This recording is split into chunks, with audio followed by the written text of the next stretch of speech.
Jadi bagi memberkati majlis kita pada kita membacakan umur kita yang akan dipimpin oleh Al-Fadhil Ustaz untuk kita hadiahkan kepada baginda Rasulullah sallallahu alaihi wasallam, sahabat baginda, para sholihin, syuhada, alim ulama, ahli keluarga kita serta muslimin dan muslimat.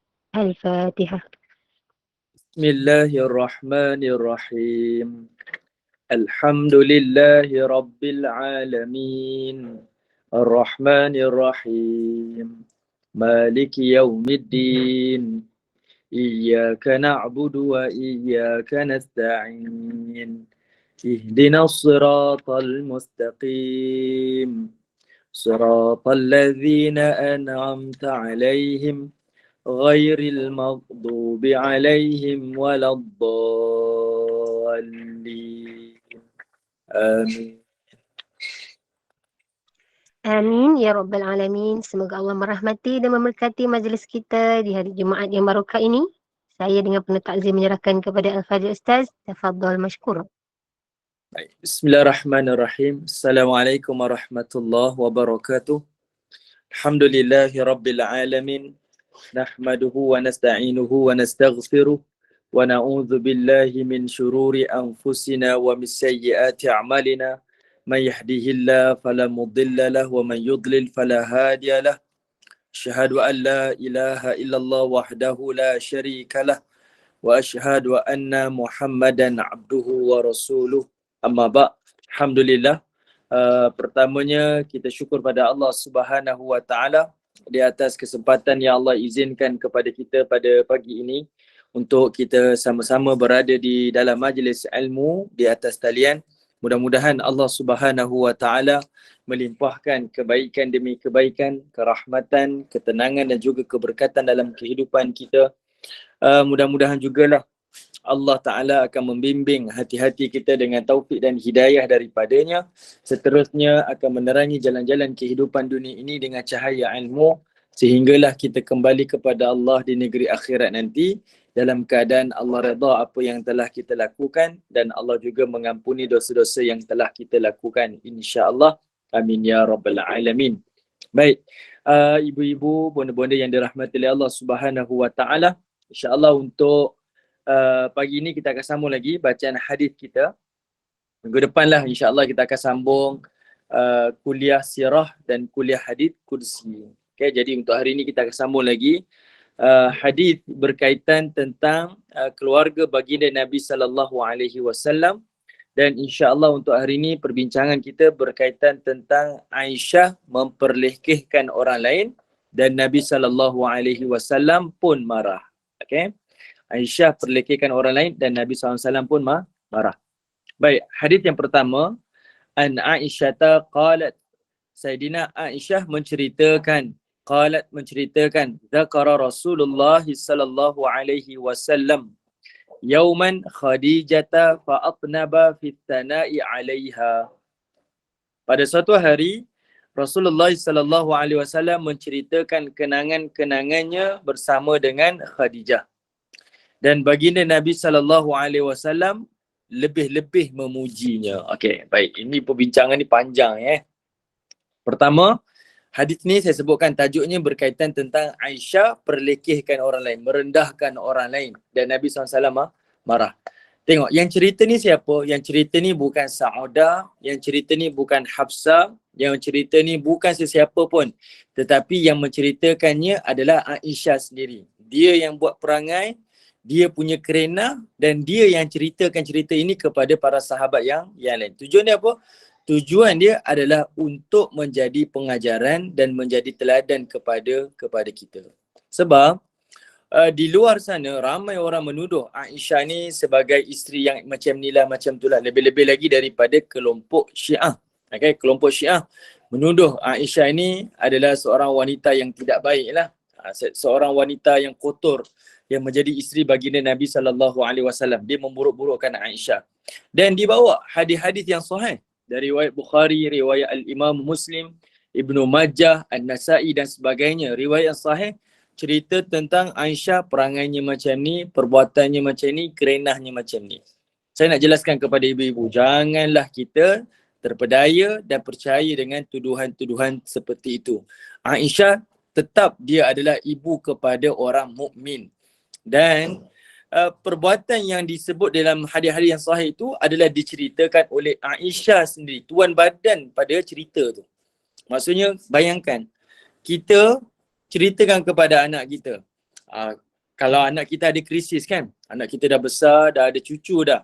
Kemudian dia ada krisis. Bila ada krisis, dia pun cerita. Dia pun bagi tahu mak dia, mak saya ni ada masalah macam ni, macam ni, macam ni. Mak pun cerita. Mak dulu dengan ayah awak pun macam tu juga, macam ni. Adakah nak cerita mak jahat? Tak. Tapi mak cerita adalah sebagai teladan. Mak cerita adalah sebagai pengajaran. Bukan dikira untuk ibu tu bukan aib, tak, tapi itu adalah sebagai panduan. Awak melaluinya sekarang, tapi mak melaluinya masa lepas. Dan macam mana mak dengan ayah kontrol masalah tu, selesaikan masalah tu macam ni, macam ni, macam ni. Macam itulah ibu kita Aisyah binti Abi Bakrin ni cerita di dalam hadis-hadis Nabi SAW. Okay? Jadi tidak ada istilah, oh Aisyah ni macam ni lah, wanita yang tak baik lah, wanita itu. Tidak, itu adalah tuduhan yang tidak sepatutnya. Okay, dan itulah yang menjadi senjata kepada orang-orang yang memusuhi Aisyah dan para sahabat Nabi SAW daripada kelompok Syiah. Kenapa Syiah buat cerita macam ni?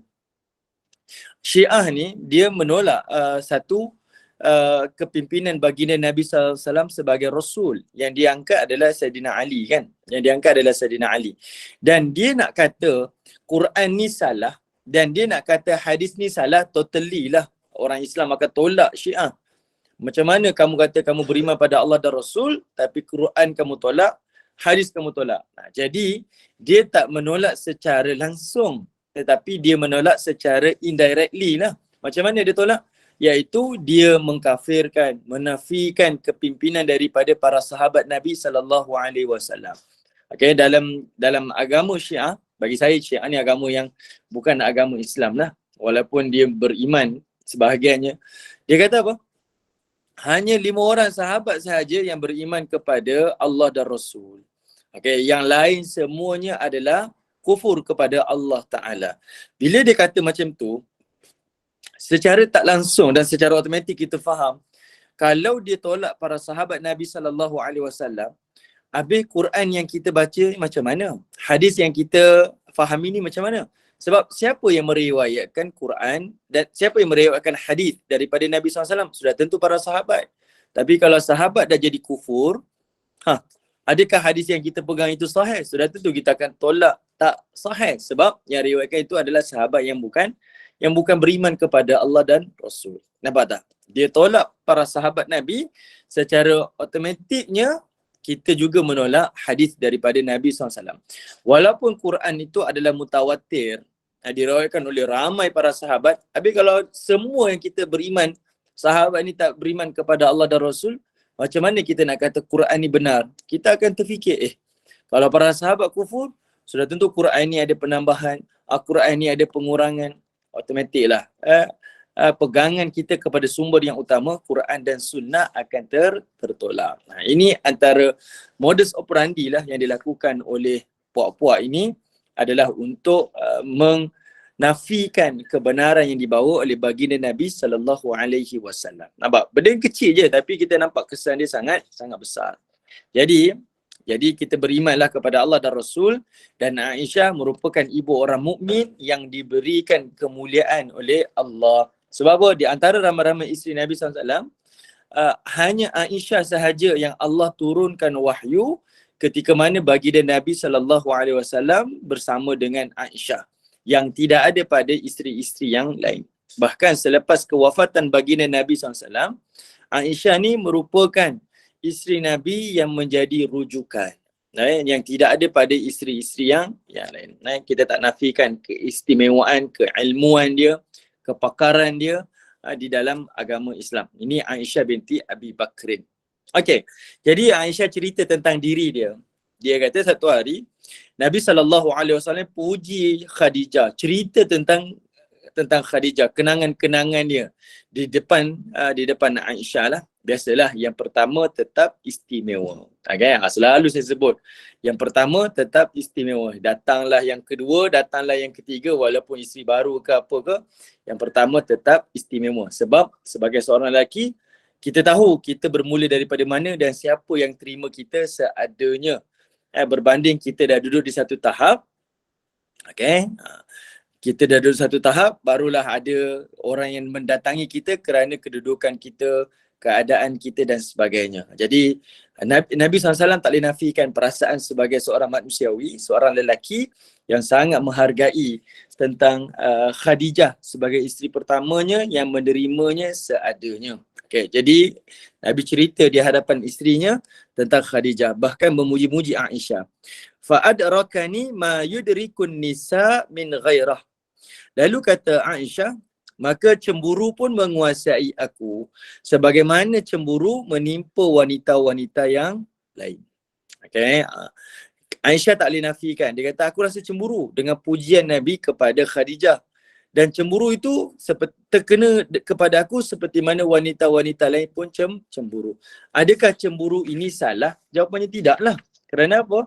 Sebab cemburu itu tanda kita menyayangi sesuatu yang kita miliki kan. Bahkan peliklah kalau kita memiliki sesuatu, kita tak ada perasaan cemburu.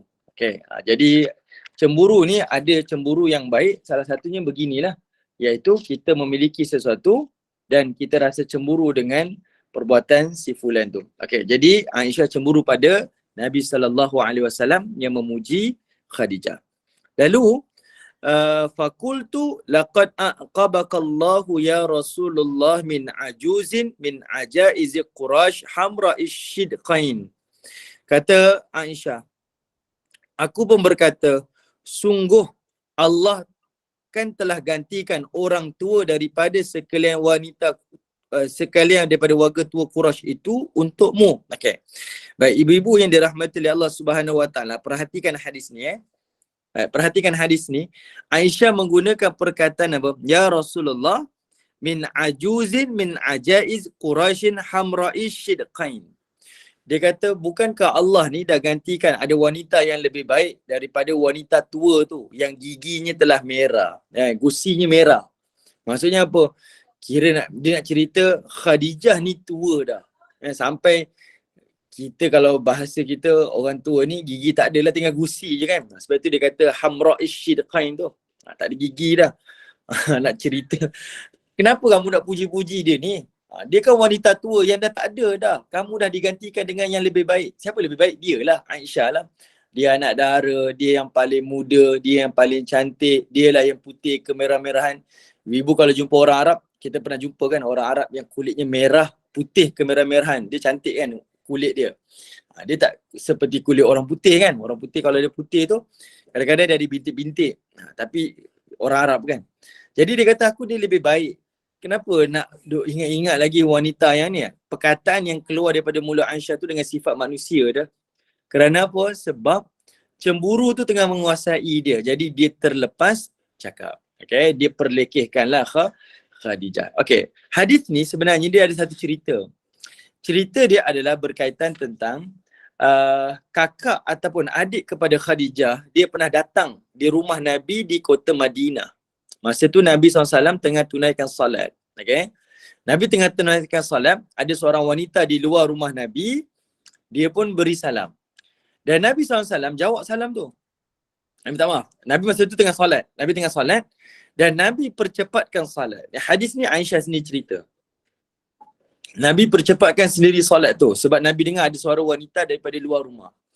Lalu Nabi SAW pun habiskan solat dan Nabi SAW buka pintu dan kata Nabi SAW, lah aku ingat Khadijah. Aku ingat Khadijah. Dalam hadis sebut macam tu Jadi nak tunjukkan baginda Nabi SAW sangat merindui isterinya. Isteri yang pertama tu lah.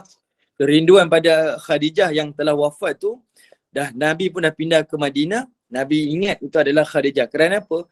Suara wanita yang mendatangi rumah Nabi, saya tak ingatlah kakak ataupun adik dia, sangat mirip kepada suara Khadijah. Jadi Nabi ni teringat-ingat kepada Khadijah. Dan sebab itulah kecemburuan itu datang kepada Aisyah. Aisyah sendiri tengok dan Aisyah kata apa? Apa yang ada pada wanita yang tak ada gigi tu? berbanding aku yang lebih baik. Itu yang dimasukkanlah dalam cerita ni. Qalat fataghayyara wajhu Rasulullah sallallahu alaihi wasallam taghayyuran lam arahu taghayyar inda syai' qattu ila inda nuzulil wahyi au indal makhilati hatta ya'lama rahmatun au azab. Bila okey, jadinya bila Aisyah perlekehkan Khadijah, lalu kata Aisyah, qalat fataghayyaru wajhu Rasulullah sallallahu alaihi wasallam. Kata Aisyah, wajah Nabi ketika itu automatik serta merta berubah. Yang tidak pernah aku melihatnya wajah macam tu, sebab wajah Nabi ni kan berseri-seri, paling banyak tersenyum. Al-Imam Tirmizi kata apa? Nabi ni adalah seorang yang paling banyak tersenyum. Sedangkan Nabi ni ketua keluarga, isterinya 9 orang, anaknya ramai, anak tirinya ramai kan. Dia juga adalah pemimpin negara, banyak isu-isu negara yang sentiasa bermain di fikiran. Tapi kata Aisyah, Nabi ni adalah lelaki yang paling banyak tersenyum, happy. Tapi bila Nabi SAW dengar Aisyah perlekehkan Khadijah, automatik muka Nabi SAW ni kata Aisyah berubah. Fataghayyar wajhu Rasulullah sallallahu alaihi wasallam. Berubah. Dan kata Aisyah, lam arahu taghayyar inda syai'. Dan aku tak pernah tengok wajah Nabi seperti itu sebelum-sebelum ini. Illa melainkan inda nuzulil wahyi. Melainkan semasa turunnya wahyu. Au inda makhilah hatta ya'lam rahmatu au azab. Ataupun ketika mana Nabi SAW dapat tahu yang turun ketika itu adalah rahmah ataupun yang diturunkan itu adalah azab. Okay. Maksudnya muka Nabi ni berubah dalam keadaan tak sukalah. Sama ada kata Aisyah, sama ada ketika Nabi turunnya wahyu dengan tanggungjawab yang sangat besar, ataupun ketika Nabi tahu akan datangnya azab. Jadi wajah Nabi itu menggambarkan Nabi memang tak suka dengan perangai ataupun kerenah isterinya yang mengata orang lain. Baik, pengajaran daripada hadis ni apa? Menunjukkan kepada kita ada satu perkara, ni khusus untuk lelaki lah. Iaitu setiap lelaki ni kita jangan sampai terlepas cakap. Maksudnya, saya tak pastilah tapi saya baca dalam banyak buku-buku psikologi, wanita ni dia sangat prihatin dengan ucapan seseorang, khususnya datang daripada orang yang paling dia cintai. Bagi kita mungkin gurauan, si lelaki dia suka bergurau, mungkin kasar lah kan. Kadang dia buat lawak, dia yang ketawa. Isterinya buat tak ada apa-apa pun kan, selalunya macam tu. Tapi dia sangat cakna dan sangat prihatin dengan ucapan daripada seseorang yang dia kasih. Saya tak tahu betul ke tidak, tapi saya baca buku psikologi macam tu lah. Dan setiap kali perkataan yang kita ucapkan itu, itulah yang dipegang dan itulah yang akan disimpan di dalam memori seorang wanita. Jadi Nabi SAW tunjukkan kepada kita, waktu Nabi marah macam mana pun, Nabi sekali-kali takkan keluarkan perkataan yang tidak baik. Khususnya kepada isteri-isterinya lah. Marah macam mana pun Nabi takkan cakap. Paling tidak iaitu pada reaksi baginda Nabi SAW. Okay. Dia akan zahirkan melalui reaksi dia sahaja. Tapi bercakap tak. Kadang-kadang ada wanita, ada isteri yang dia terkesan dengan perkataan suami. Kadang suami dia biasa je tapi cakap suaminya pedas. Dan benda tu sangat menyakitkan hati bagi seorang wanita. Wallahu a'lam sifat seorang wanita bagaimana. Tapi kalau tengok daripada sunnah yang dilakukan oleh baginda Nabi SAW, Nabi ada kala tegur, tapi tegur tu bukan dengan perkataan yang kasar ataupun memperlekehkan, menghina, apatah lagi Nabi tak buat. Yang Nabi lakukan, Nabi akan diam dan Nabi akan zahirkan kemarahan tu dengan raut wajah dia dan isteri-isteri dia tahu. Dan yang keduanya, kalau Nabi tegur, Nabi akan tegur dengan bahasa mendidik. Ini kita dah bincang kan, tempoh hari yang mana Aisyah mengintip baginda Nabi SAW keluar malam kan. Nabi cakap direct je. Nabi tak gunakan bahasa berlapis sampai orang tak faham. Apa sebenarnya yang abang nak sebenarnya? Tak ada. Ataupun perkataan yang Nabi keluar tu sampai menyakitkan hati. Tak ada. Nabi hanya cakap direct saja. Macam ni salah, macam ni betul. Okay, dia tidak ada grey area lah. Black, black, white, white. Itu sahaja yang dilakukan oleh baginda Nabi SAW. Okay, dan ini adalah satu pengajaran kepada kita semua, khususnya saya lah sebagai seorang lelaki dan juga sebagai seorang suami. Kita memang ada perasaan marah, tapi kita juga kena faham watak seorang wanita. Okay, baik. Saya nak tengok dulu ada komen-komen ke. Okey, terima kasih Kekanda. Bonda Azrina dah bagi tahu dah. Okey, tajuk betul muka surat 33. Pertama. Okey. Bonda Baini kata, kalau kita tak rasa cemburu dengan suami sebab hati dah terluka, berdosa ke kita? Saya susah nak jawab, tak pandai nak jawab. Minta maaf, tak tahu nak kata dosa ke tidak. Okey, tak tahu nak kata dosa ke tidak sebab saya tak duduk di kasut bonda lah, tak tahu macam mana keadaannya, apa isunya kan. Saya tak pandai nak katalah, apatah lagi hukum dosa dan pahala ni di tangan Allah Subhanahu wa taala. Okey. Jangan terlalu memuji perempuan lain di depan isteri. Okey, baik. Baik, okey. Ibu-ibu dan rahmati Allah. Tengok Nabi SAW, kalau ada orang dia baca sirah Nabi dan hadis Nabi, dia mungkin akan bertanya. Nabi SAW ni kata sayang Khadijah, teringat-ingat Khadijah, cerita kebaikan-kebaikan Khadijah.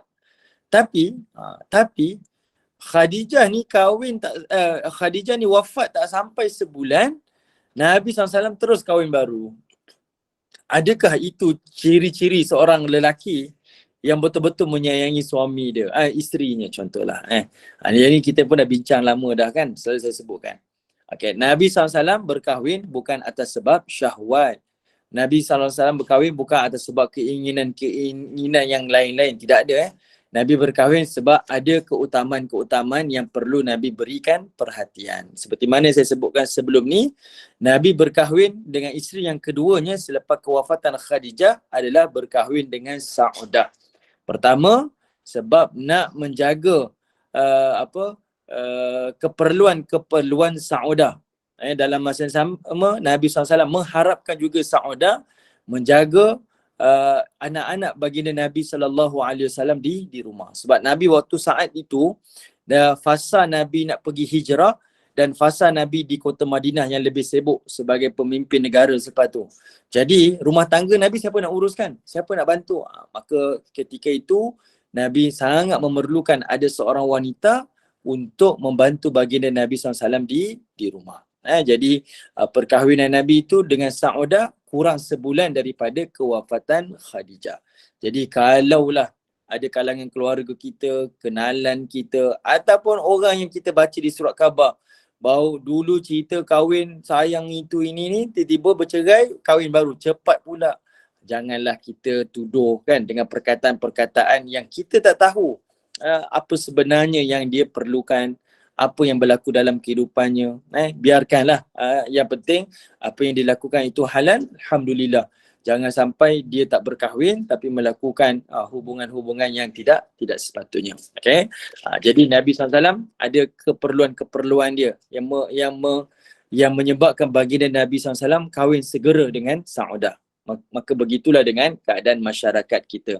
Dia mungkin bercerai mati ataupun bercerai hidup, kahwin baru. Tak apa, silakan. Sebab itu halal untuk dia. Saya ada seorang sahabat. Saya rasa dah pernah cerita pada ibu-ibu. Suami dia meninggal sebab COVID lah. Viral lah satu Malaysia ni cerita suaminya meninggal sebab COVID. Apatah lagi dia meninggal tu seminggu lepas hari Aidilfitri. Okay? Baru meninggal. Lepas dia meninggal tu dia kahwin.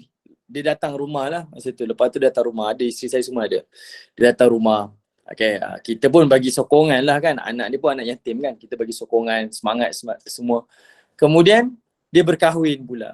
Ada juga orang yang katalah, ada juga yang mengata sebelah suami pula kan. Keluarga sebelah suami sebagainya, bekas suami dia. Macam-macam lah benda tu. Tapi nasihat saya satu je, tak apalah. Teruskan je lah. Sebab kita yang meneruskan kehidupan kita, kita tahu apa yang kita perlukan dalam kehidupan kita. Orang boleh kata, tapi orang tak boleh bantu kita. Yang membantu diri kita adalah diri kita sendiri. Selagi mana kita buat tu betul, teruskan. Tak perlu termakan ataupun tak perlu ambil pusing lah dengan cakap-cakap orang lain. Okay, dan alhamdulillah sekarang okey dah kan. Orang lain pun tak mengata dia pun hidup bahagia. Bayangkan kalau dia dengar cakap orang lain, orang mengata dia pun dah tak cerita pasal dia pula tak berkahwin, macam mana keadaan dia? Siapa nak uruskan dia? Tak ada. Kesian kesian. Jadi ini pentingnya Nabi SAW sebagai teladan kepada kita. Kalau orang tuduh kita, kamu ni baru mati suami, kahwin baru pula, kita pun tahu, Nabi SAW pun macam tu juga. Nabi berkahwin dengan Saudah selepas kewafatan Khadijah, tak sampai sebulan kewafatan. Orang kata kubur merah lagi, dah kahwin baru. Itu penting kita tahu berkaitan tentang sirah baginda Nabi SAW. Okey. Bonda Norini kata, adakah perkahwinan Nabi dengan Saudah atas perintah Allah? Tidak. Tidak berkata perintah Allah. Kekandi Intan kata, mak saya baru cerita semalam. Saya cakap dah jodoh. Pasal artis ni, tapi saya tak tahu siapa. Oh, pasal artis. Okey. Allahuakbar, no comment lah. No comment . So, kita penting satu je. Kita tak tahu cerita orang lain. Satu, kita pun tak ada apa sebab kita nak cerita pasal orang kan. Yang kedua, kita tak tahu cerita dia, apa yang berlaku dalam kehidupan dia. Jadi terpulanglah pada dia menentukan kehidupan dia. Cuba bayangkan kita duduk di tempat dia. Kita buat satu keputusan yang kita rasa terbaik untuk kita, kemudian orang mengata, apa rasa kita? Kamu tak tahu apa yang saya lalui, apa yang saya rasakan. Kenapa awak nak sangat komen dalam dia? Perasaan tu sepatutnya kita kena faham lah. Ada orang dia suka kan cerita macam tu. Jadi kita saling beringat lah kalau ditimpakan kepada kita, macam mana pula keadaan kita. Okey, baik. Hadis yang kedua. Kita sambung hadis yang kedua.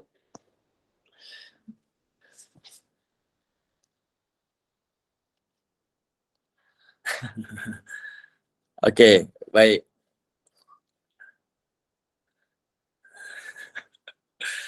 Okey.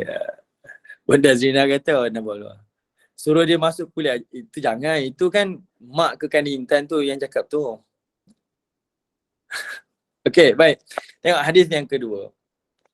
Okey, hadis yang kedua. Aisyah menceritakan, Rasulullah SAW setiap kali menyebut Khadijah, baginda tidak jemu memujinya dan beristighfar untuknya. Okey, baik. Ibu-ibu yang dirahmati Allah. Ini ada satu sunnah. Kita sangat dituntut untuk mendoakan si mati adalah dengan beristighfar untuknya. Ini yang dilakukan oleh baginda Nabi SAW. Dan ini juga yang dituntut untuk kita lakukan kepada sesiapa sahaja daripada keluarga kita yang telah meninggal dunia.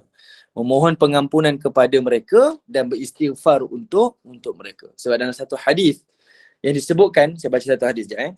Saya cek hadisnya ada tak? Ada satu hadis yang disebutkan,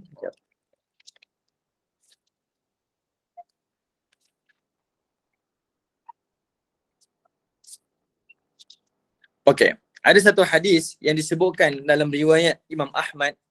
Nabi SAW berkata apa? Innallah la yarfa'u darajat li'abdi salih fil jannah. Sesungguhnya Allah Ta'ala akan tinggikan darjat hamba-hamba Allah yang salih di dalam syurga. Maksudnya, ada seorang hamba ni masuk syurga yang paling bawah. Kemudian, Allah akan angkat darjat dia masuk syurga yang lebih tinggi. Masuk syurga yang lebih tinggi. Masuk syurga yang lebih tinggi. Okey, makin lama makin tinggi syurganya. Amal ni kan dah berhenti. Tapi dia duduk dalam syurga Allah Ta'ala tu makin lama ditinggikan kedudukannya. Fayaqulu, maka si fulan yang masuk syurga Allah ni, hamba soleh ni, dia kata pada Allah, Ya Rabbi, annili hadhi. Dia kata, wahai Tuhanku, dari mana aku dapatkan benda ni? Macam mana aku dapat benda ni? Maksudnya, macam mana aku tiba-tiba dinaikkan darjat ni? Tiba-tiba naik darjat. Amal aku dah berhenti dah. Tiba-tiba naik darjat. Tiba-tiba naik darjat. Fayaqulu, maka Allah Subhanahu wa Ta'ala katakan, biistighfari waladika laka.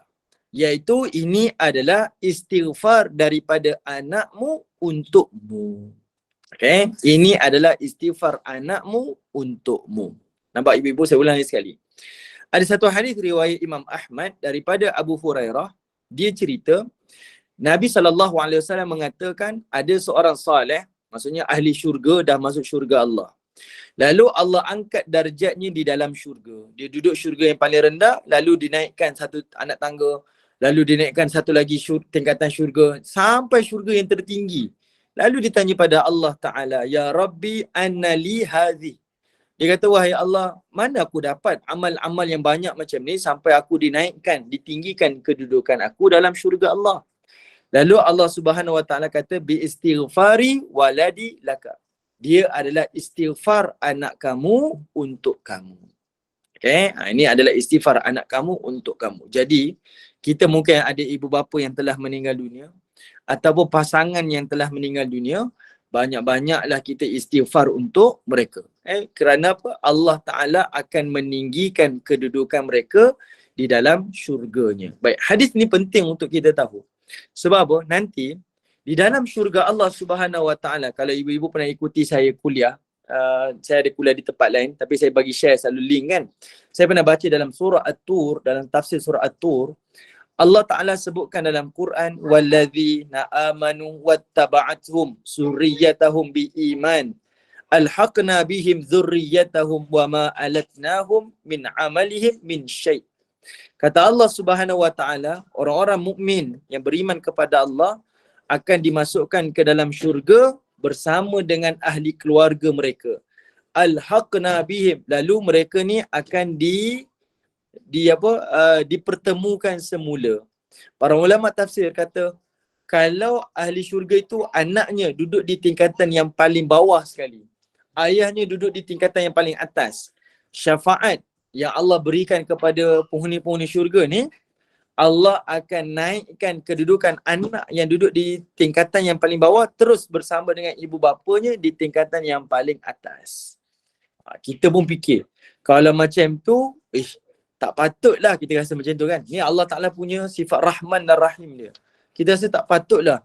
Bapak dia pernah beramal, dapat syurga yang paling tinggi, anak dia syurga yang paling rendah, tup-tup masuk syurga dapat duduk dengan ayah. Untunglah macam tu. Lalu datanglah hadis ini, iaitu menunjukkan si ayah duduk di syurga yang paling tinggi asbab kerana istighfar daripada anaknya untuknya dahulu. Jadi anak tu masuk ke dalam syurga Allah lalu bersama dengan ayahnya, kira berbaloi lah. Sebab ada ROI, return on investment. Dia buat untuk ayah dia dan dia pun dapat untuk di syurga yang tertinggi. Dia istighfar untuk ayah dia duduk di syurga yang tertinggi. Dia masuk dalam syurga Allah, lalu dia duduk bersama dengan ayahnya di syurga yang tertinggi. Jadi kita tak ada rasa rugi untuk kita mendoakan pengampunan kepada keluarga kita yang telah meninggal dunia. Satu masa nanti kita akan duduk di dalam syurga Allah, kita akan bersama-sama dengan mereka. Okey, boleh dapat ibu-ibu? Boleh kan? Okey, saya nak tengok soalan dulu. Ada ke?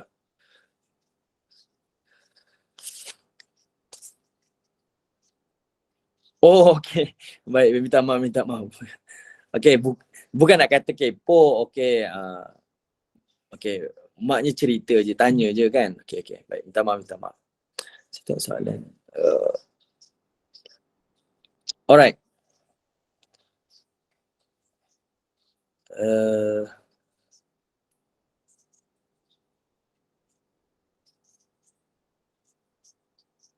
Okay. Takziah kepada Bonda Maimunah kan, takziah lah.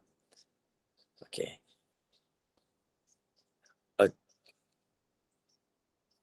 Okay. Bonda Azrina kata amalan anak saleh yang boleh bantu ibu ayah sampai macam tu. Ya, betul. Salah satunya adalah dengan istighfar. Kita beramal, kita doakan pengampunan untuknya, dia akan meninggikan kedudukan kepada si mati yang telah meninggal dunia. Baik. Okey. Bonda Sakinah tanya, Ustaz, maaf nak tanya. Kita sebagai anak memang sentiasa kena sebut nak kirim zikir pada arwah ibu bapa, atau kalau kita kadang-kadang terlupa nak sebut nama arwah mak ayah siap-siap, adakah amalan itu tidak sampai pada mereka? Saya mudah macam ni. Kalau tengok pada hadis Nabi SAW, Nabi sebut apa? Kata Nabi SAW, amalan hamba anak Adam ni tiga perkara kan. Semuanya terputus melainkan tiga perkara. Pertama, iaitu ilmu yang bermanfaat. Kedua, sedekah jariah. Yang ketiga adalah doa daripada anak yang saleh. Okey, jadinya Selagi mana anak ni melakukan ketaatan, selagi mana anak tu mendoakan untuk ibu bapanya, selagi itulah insya-Allah pahala tetap sampai kepada ibu bapa. Kerana apa? Dulu bayangkan ayah kita yang ajar kita, didik kita, besarkan kita jadi orang yang bertanggungjawab, jadi orang yang soleh, jadi orang yang menjaga agama. Semua amal yang kita lakukan, semuanya akan dapat saham itu kepada ibu bapa kita. Semua dapat, betul tak? Sebab apa? Ada kat situ ilmu yang bermanfaat. Yang kedua, ada sedekah jariah. Ayah kita cari kerja, dia menafkahi keluarga, kita dapat makan, kita dapat bersekolah. Semua tu jadi jariah untuk ibu bapa kita. Kemudian kita doakan dia, kita melakukan amal soleh. Ayah kita dulu ajar kita Quran, baca Quran, kita mengaji. Jadi ada masa kita ingat, kita niatkan. Ada masa kita tak ingat, kita tak niatkan. Sampai ke tidak? InsyaAllah sampai pahala tu kepada orang tua kita. Okey. Baik, Bonda Rasini. Waalaikumsalam, Bonda. Beristighfar untuk arwah ibu bapa itu macam biasa je ke atau cuma niat untuk arwah Yusuf? Okey, kita istighfar lah. Istighfar dan kita mengharapkan Allah Ta'ala berikan pengampunan. Kita istighfar yang kita selalu lakukan. Astaghfirullahalazim, astaghfirullahalazim. Tapi dalam masa sama, kita kadang-kadang, ya Allah ampunkanlah dosa mak ayah saya, ya Allah. Ya Allah maafkanlah mereka. Yang kita doakan itu, yang kita mohon pengampunan itu akan menaikkan darjat mereka di hari akhirat. Kita jumpa dengan waktu yang mustajab. Kita berada di tempat yang paling terbaik, di tempat mustajab. Kita berada di bulan yang mustajab. Kan? Kena ambil kesempatan itu untuk jangan ingat kita je. Tapi doakan untuk orang tua kita yang telah meninggal dunia. Okey. Baik, Ustaz, bila beristighfar, Bonda Zaliha kata, kita kena niatkan untuk ibu bapa kita atau automatik? InsyaAllah automatik.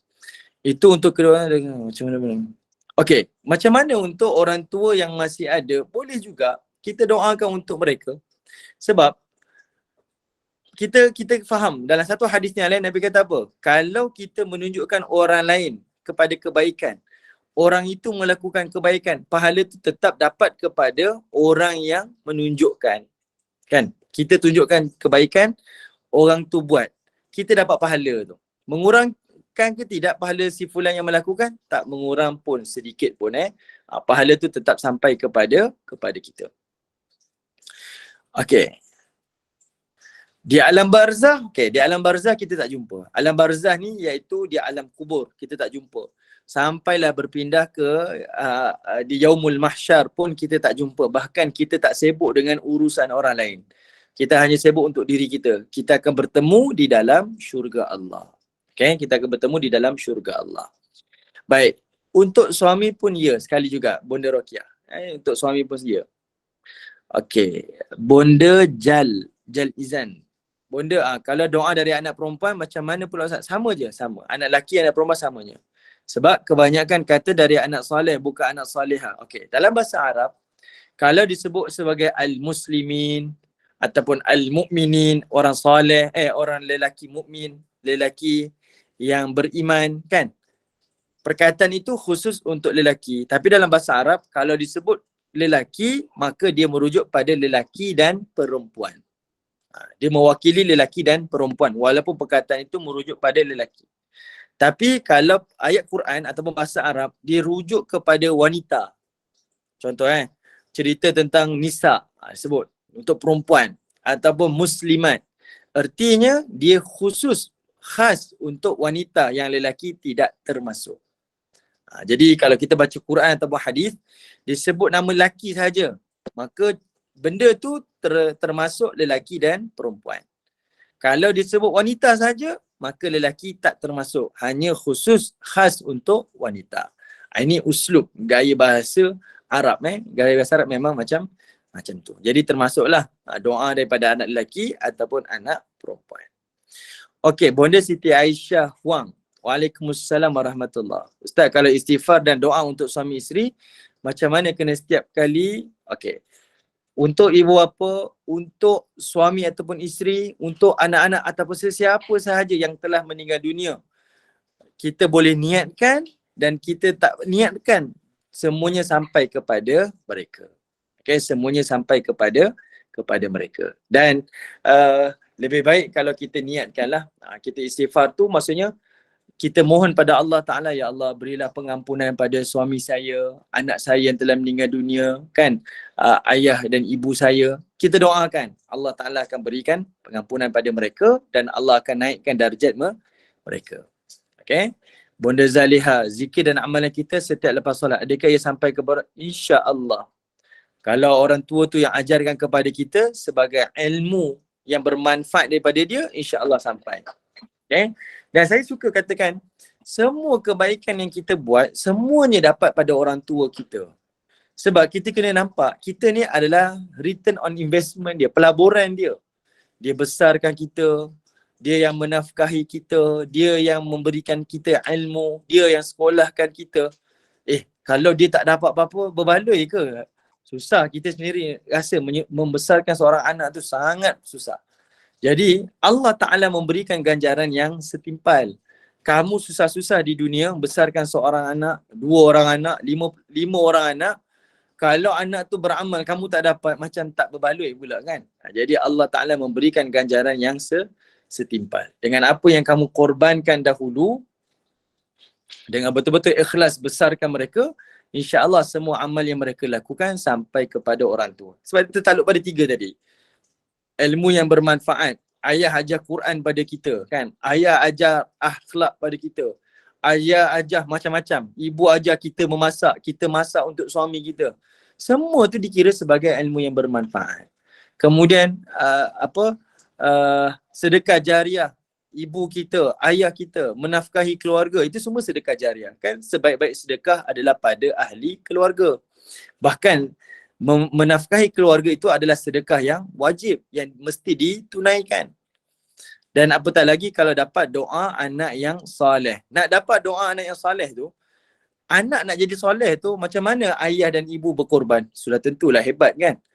Nak kena didik macam ni, kena macam tu, sampai anak tu membesar jadi anak soleh. Anak jadi anak soleh, anak solehah. Jadi bila dia beramal dan dia melakukan sesuatu untuk ayah, sudah tentulah pahala itu sampai kepada mereka. Betul tak? Bukan lahir-lahir anak tu jadi soleh. Sudah tentulah di balik cerita perjalanan anak tu jadi soleh, sudah tentulah banyak air mata yang berguguran, berapa ribu kali doa yang dipanjatkan, banyak kali dia bangun malam untuk mendoakan anak-anak sampai anak tu jadi soleh. Itu satu perjuangan, kan? Satu pengorbanan yang sangat luar biasa. Jadi sebab itu Nabi sebut 3 benda tu. Sebab 3-3 tu adalah hasil daripada usaha seseorang. Dia nak nafkah, dia nak berikan ilmu, dia kena belajar dulu. Ambil masa belajar, kemudian baru dia boleh menyampaikan, betul? Dia nak ada sedekah jariah, dia kena kerja dulu, dia kena ada harta dia, lalu baru dia boleh sedekah. Lalu dia nak dapat doa anak yang soleh, dia kena ada anak dulu, dia kena besarkan anak dia. Dia kena didik anak dia, dia kena korban macam-macam, baru jadi anak soleh, baru boleh doakan untuk dia. Okay. Jadi semua soalan yang ibu-ibu sebutkan ni, sampai ke tidak sampai? Sampai. Amal-amal yang kita lakukan, kita niat sampai. Kita tak niatkan pun sampai. Sebab semua yang kita lakukan, kita tak boleh nak nafikan. Dia adalah pendidikan, dia adalah hasil harta nafkah daripada ibu bapa kita, dan dia adalah hasil daripada pengorbanan ibu bapa kita kepada kita. Okay? Baik. Okay, saya tengok lagi soalan. Bonda Maimunah, Ustaz, saya baca la ilaha illallah 70,000. Masya Allah, banyaknya. Subhanallah. Arwah bapa, mak dan anak-anak saya yang masih hidup, boleh ke? Terpulanglah. Saya mudah macam ni. Perlu ke 70,000 satu nama, 70,000? Bagi saya, kita rangkumkan saja. Yang ini saya niatkan, yang ini sampai, insyaAllah. InsyaAllah sampai. InsyaAllah sampai. Okey. Betul. Terima kasih kepada Bonda Azrina. Tidak ada sia-sia apa jua kebaikan di sisi Allah Subhanahu Wa Taala. InsyaAllah tak akan sia-sia. Semua yang kita lakukan dan yang kita niatkan, insyaAllah sampai. Okey, Ustaz, macam mana kalau yang tidak mempunyai anak? Okey. Ada 3 benda tadi kan saya sebutkan. Kita ada ilmu yang bermanfaat, ada sedekah jariah, ada doa anak yang saleh. Doa yang anak saleh tu salah satu daripada tu. Ada 2 yang lain tu adalah daripada kita. Ilmu yang bermanfaat jadi saham, doa anak sedekah jariah itu pun juga menjadi saham untuk kita. Anak yang soleh itu salah satu daripadanya. Okey? Baik. Alright, saya nak baca hadis yang kedua. Kita tak habis lagi tadi. Jadi kata Aisyah. Okay. Kata Aisyah, Nabi SAW ni setiap kali dia sebut tentang Khadijah, baginda takkan jemu memuji Khadijah. Cerita kebaikan Khadijah selalu sangat depan Aisyah. Dan dia akan beristighfar untuk Aisyah. Okay. Pada suatu hari, beliau menyebut lagi tentang Khadijah. Lantas aku naik cemburu sehingga berkata, Allah kan sudah gantikan orang tua itu untuk awak. Nah, maksudnya Allah kan dah kahwinkan kamu dengan aku, iaitu Aisyah. Kenapa perlu cerita Khadijah di hadapan aku? Lantas kata Aisyah, aku melihat Nabi SAW marah dengan marah yang menggetarkan kulit aku. Maksudnya Nabi ni jarang marah lah. Jadi bila Nabi diam ataupun Nabi marah, pada zahir wajah dia, reaksi dia menyebabkan Aisyah ni jadi takut. Sehingga aku berkata dalam hati, Ya Allah, jika engkau hilangkan kemarahan Rasulullah terhadap diriku, aku tidak akan menyebut lagi yang buruk-buruk tentang dia selagi mana aku hidup. Okay, maksudnya Aisyah sendiri berjanji pada Allah Ta'ala, pada diri dia, aku takkan lagi cerita pasal Khadijah. Biarlah Nabi nak puja Khadijah, silakan. Setelah itu, aku lihat Rasulullah SAW kembali tenang seperti keadaan awal aku bertemunya. Baginda pun bersabda, apa yang awak katakan tadi? Demi Allah, dia beriman dengan saya saat orang lain ingkar. Dia membenarkan saya saat orang lain mendustakan saya.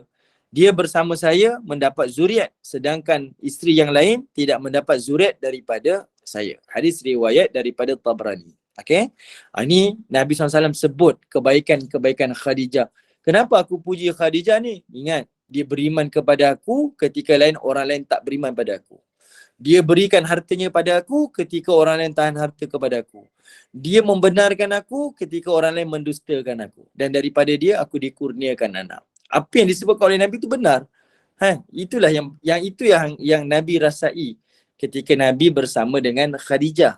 Okay? Pada saat awal dia menjadi Rasul, ditentang. Susah senang tu bersama. Berbeza dengan isteri-isteri yang lain. Ketika tu Nabi dah ada para sahabat, Nabi dah jadi pemimpin. Mereka lihat pada saat tersebut. Okay. Tapi yang saya nak sebut kat sini, kita nampak dari sudut pasangan suami isteri. Tapi dalam masa yang sama, hadis ni mengajar kita, kalau pasangan kita cerita pasal orang lain, perlekehkan orang lain, merendahkan orang lain, kita sebagai pasangan kena bagi tahu pada dia, abang tak suka awak cerita macam tu. Kan? Ataupun isteri balik kerja cerita pasal kawan dia kat office, bang, kawan saya macam ni bang, bla bla bla bla bla. Selalu kita diajar, suami ni kena berikan telinga dia pada isteri dia. Dia tak payah respon pun tak apa, yang penting dia dengar dulu. Jangan isteri cakap, bang saya nak, tak payah cerita lah, saya dah tahu dah. Isteri akan rasa sakit hati. Jadi isteri tu dia nak meluahkan, jadi suami kena tahan telinga. Tapi suami beri telinga tu bukan semua perkara. Ada benda yang betul kita dengar lah. Kalau benda yang tak betul, kita kena bagi tahu, oh ni salah ni, tak payah cerita lah. Kita tak setujulah untuk memperlekehkan orang lain. Jangan sampai pasangan kita ataupun kita memperlekehkan orang lain, pasangan dia pun mengiyakan, betul juga abang memang tak suka. Jangan Jadi kita tahu ada benda yang betul, ada benda yang salah. Okay? Baik. Bonda Hasia, saya dah balik Malaysia dah. Alhamdulillah, dah sampai Malaysia dah. Saya pukul 10.52 dah. Saya di Kuala Selangor insyaAllah. Okay.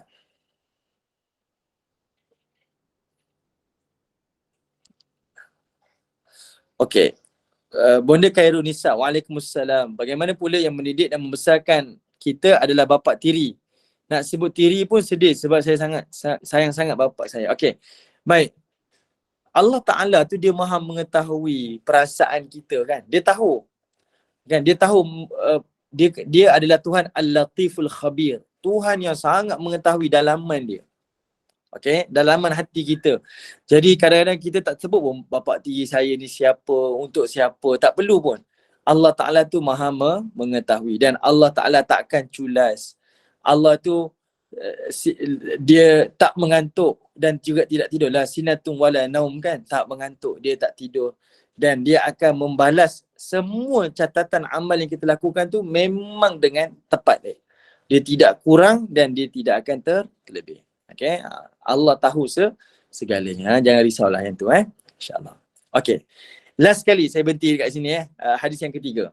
Kita ada 7 minit je lagi Saya nak kena habis tepat dengan pukul 11. Okay, sebab saya nak saya ada nak tazkirah Jumaat selepas ni. Jadi saya tak dapat nak panjang-panjangkan lah untuk ibu-ibu insyaAllah. Tapi kita akan jumpa nantilah minggu hadapan insyaAllah Okay, baik. Hadis yang ketiga, Aisyah berkata, tidak pernah aku cemburu terhadap mana-mana perempuan sebagaimana kecemburuan aku terhadap Khadijah. Dek kerapnya Rasulullah menyebut-nyebut tentang Khadijah. Baginda menikahi aku selepas 3 tahun Khadijah meninggal dunia. Tuhannya iaitu Allah atau Jibril pernah menyuruh baginda mengkhabarkan berita gembira kepada Khadijah bahawa dia akan mendapat rumah yang dibuat daripada mutiara di syurga nanti. Okey, hadis ni cerita Nabi sebut tentang Khadijah dan Nabi pun pernah sebut tentang ganjaran yang dijanjikan oleh Allah melalui Jibril tentang apa yang Khadijah dapat di hari akhirat. Dan itu menjadi kecemburuan lah bagi seorang wanita. Dan hadis ni mengajar pada kita sifat fitrah wanita cemburu itu adalah perkara yang normal. Perkara normal, bukan benda yang pelik. Awak ni kuat sangat cemburu. Tak pelik tanya, tak pelik. Yang pelik kalau dia tak cemburu. Saya dah sebut daripada ibu-ibu. Sebab kalau ibu-ibu baca buku ni, lepas hadis ni, dia akan sebut hadis-hadis yang lain termasuk hadis yang kita bincang minggu lepas. Iaitu berkaitan tentang Nabi SAW tu diikori oleh Aisyah kan. Aisyah macam syak sesuatu pada Nabi. Dia pun tak yakin kenapa Nabi SAW keluar malam. Adakah nak pergi ke rumah madu yang lain? Sedangkan suaminya adalah Rasul kan. Jadi nak ceritakan kepada kita, sifat cemburu tu fitrah wanita. Sifat syak wasangka tu fitrah pada wanita. Jadi seorang lelaki, kalau dia faham, dia akan jadi lebih tenang. Dan dia akan sentiasa sabar dengan sifat seorang wanita, isteri dia. Suami balik, isteri bersemak dia punya handphone dia, buka. Baca WhatsApp dia. Awak jangan baca WhatsApp saya lah, itu privacy lah. Kita tak akan cakap macam tu kalau kita tahu itu adalah fitrah dia. Daripada kita duk tahan-tahan dia, halang-halang dia menyebabkan dia lagi bersyak wasangka, baik kita beri pada dia, ambil lah, awak ambil, ni password saya. Ni nombor akaun saya, nak transfer, contohlah. Kalau baik sangat kan, abang, ni saya pergi transfer kan, abang jalan. Ni nak transfer ni, ambil lah, tak apalah, contoh. Isteri kita akan lebih yakin dan lebih percaya, trust kepada kita. Sebab itu orang kata apa? Kepercayaan tu lebih penting daripada kecintaan. Kita bercinta ni satu perkara dah. Tapi percaya tu melepasi segalanya. Sebab itu yang paling penting adalah kepercayaan tu. Sebelum kita duk cakap saya sayang awak, ada orang kata, abang ni hari-hari tak cakap I love you pun. Benda tu tak penting. Kenapa dia perlukan perkataan tu? Sebab dia ada rasa syak dengan, dia tak rasa percaya 100% dengan apa yang kita lakukan. Tapi kalau dia percaya dengan apa yang kita lakukan, semua benda yang kita ada, dia tahu, seorang wanita tahu, tak risau apa-apa dah.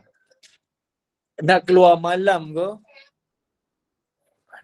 nak itu ke, nak ini, insya-Allah. Okay, baik. Okay, baik, insya-Allah. Baik, okay. Jadinya, Nabi SAW bagi tahu kepada kita, dalam rumah tangga Nabi SAW, Nabi sendiri sebagai Rasul, sebagai utusan Tuhan, pun menghadapi dengan sifat wanita, isteri-isteri baginda Nabi SAW pun macam tu juga. Okay, jadi itu adalah fitrah lah bagi seorang wanita, dan sebagai seorang lelaki kita perlu faham dan kita appreciate lah apa yang mereka rasakan. Okay, janganlah kita yang menimbulkan lagi persekitaran, perselisihan, ketidaksefahaman dan sebagainya. Lelaki faham sifat wanita macam ni, wanita pun kena faham sifat lelaki pun macam ni. InsyaAllah lah kehidupannya akan jadi lebih harmoni, lebih bahagia, lebih baik dan sebagainya. InsyaAllah. Okay, baik. Itulah antara yang saya boleh sampaikan untuk kesempatan kita pada pagi ini. InsyaAllah kita akan jumpa pada masa akan datang. Wallahu ta'ala alam. Assalamualaikum warahmatullahi wabarakatuh. Waalaikumsalam warahmatullahi wabarakatuh. Alhamdulillah. Jazakumullah khairan katsira Ustaz. Mudah-mudahan apa yang Ustaz ceritakan bermanfaat untuk kita. Jadi untuk kawan wanita cemburulah, tapi jangan cemburu membuta tuli. Mudah-mudahan barakah, mudah-mudahan Allah kurniakan limpah rahmat kepada kita. Terima kasih kepada tim Gemenur Iman, sahabat-sahabat pencinta ilmu yang mengimarahkan kuliah kita. Izinkan saya buat bahan kuliah hari ini Ustaz. Boleh, silakan. 5.10 petang kuliah asal bersama dengan Al-Fadhil Ustaz Muhammad Zukri bin Abdul Jalil dengan ziarah ke Alam Barzah. 8 malam kuliah maghrib bersama dengan Al-Fadhil Ustaz Yang Ahmad Arif, Datuk Abbas bin Nordin dengan pengajian Tauhid. Dan 9.15 malam kuliah Isyak bersama Al-Fadhil Ustaz Khairul Fahmi bin Muhammad Anwar dengan begitu rupanya kisah Nabi Adam. Jadi teruskanlah bersama-sama dengan Gemenur Iman dengan kuliah yang telah disediakan. Semoga memberi manfaat kepada kita di dunia dan juga di akhirat. Dengan ini saya mewakili Gemenur Iman memohon maaf sekiranya ada sebarang kekurangan dan kesilapan. Yang baik itu datang dari Allah, yang tidak baik dan kelemahan itu dari kami sendiri. Kita tangguh kuliah kita sebagai penutup majlis. Mohon sekali lagi Al-Fadhil Ustaz untuk membacakan tasbih kifarah dan surat As. Saya sudahi dengan wabillahi taufiq wa hidayah. Assalamualaikum warahmatullahi wabarakatuh. Bismillahirrahmanirrahim. Subhanallah wa bihamdi. Subhanallah wa bihamdi. Subhanakallah wa bihamdika asyhadu an la ilaha illa anta wa astaghfiruka wa atubu ilaik. Subhana rabbika rabbil izzati amma yasifun wa salamun alal mursalin walhamdulillahi rabbil alamin. Wal 'asr innal insana lafi khusr illa alladhina amanu wa 'amilus solihat wa tawassaw bil haqq wa tawassaw bis sabr. Walhamdulillahi rabbil alamin. Terima kasih semua. Assalamualaikum warahmatullahi wabarakatuh.